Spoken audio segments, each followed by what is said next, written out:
ரசூலுல்லாஹி ஸல்லல்லாஹு அலைஹி வஸல்லம் அவர்களுடைய கடைசி நாள் நெருங்குகிறது. அல்லாஹ்வுடைய தூதர் ஸல்லல்லாஹு அலைஹி வஸல்லமுடைய வருகையை எதிர்பார்த்து ஒவ்வொரு தொழுகையிலும் நபித்தோழர்கள் காத்துக் கொண்டிருக்கிறார்கள். இந்த தொழுகைக்கு வந்து விட மாட்டார்களா தூதர்? அபூபக்கரை வந்து விட்டேன், அந்த இடத்தை எனக்கு கொடுத்து விடுங்கள் என்று கேட்க மாட்டார்களா என்று காத்து ஏங்கிக் கொண்டிருக்கக்கூடிய சூழல் இக்காமத் சொல்லப்படுகிறது. ஒவ்வொரு தொழுகையிலும் நபித்தோழர்களுடைய முகமெல்லாம் திரும்பி இருக்கும். ரசூல் ஸல்லல்லாஹு அலைஹி வஸல்லமுடைய வீட்டின் திரையை நோக்கி திறந்து விடாதா திறந்து விடாதா என்று ஃபஜ்ர் தொழுகை ஆரம்பமாகிறது. ரசூலுல்லாஹி ஸல்லல்லாஹு அலைஹி வஸல்லம் அவர்களுடைய வீட்டின் திரை அகலக்கூடிய சப்தத்தை நபித்தோழர்கள் கேட்கிறார்கள். கொஞ்சம் சலசலப்பாகிறது தொழுகை.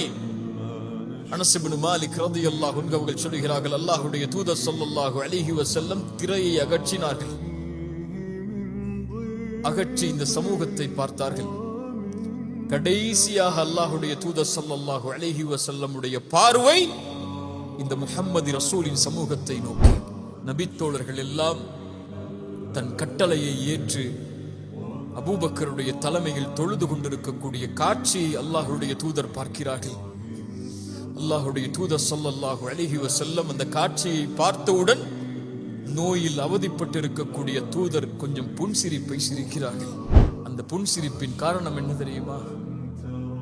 நான் இல்லை என்றாலும், இந்த உலகத்தை விட்டு நான் பிரிந்து விட்டாலும், ரப்பிற்கு முன்னால் ஒரே அணியில் நிற்கக்கூடிய சமூகத்தை உருவாக்கி விட்டேன் என்ற மகிழ்ச்சியின் ஆனந்தம் அது.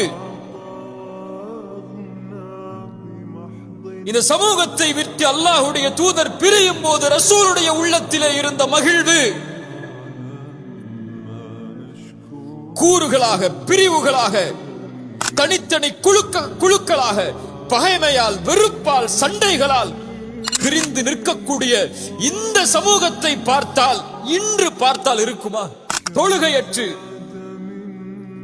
மார்க்கத்துடைய சுவடுகளே இல்லாமல், குர்ஆனுடைய தொடர்பே இல்லாமல், அல்லாஹ்வுடைய மார்க்க சட்டங்களை அற்ப துன்யாவிற்காக விலை பேசக்கூடிய,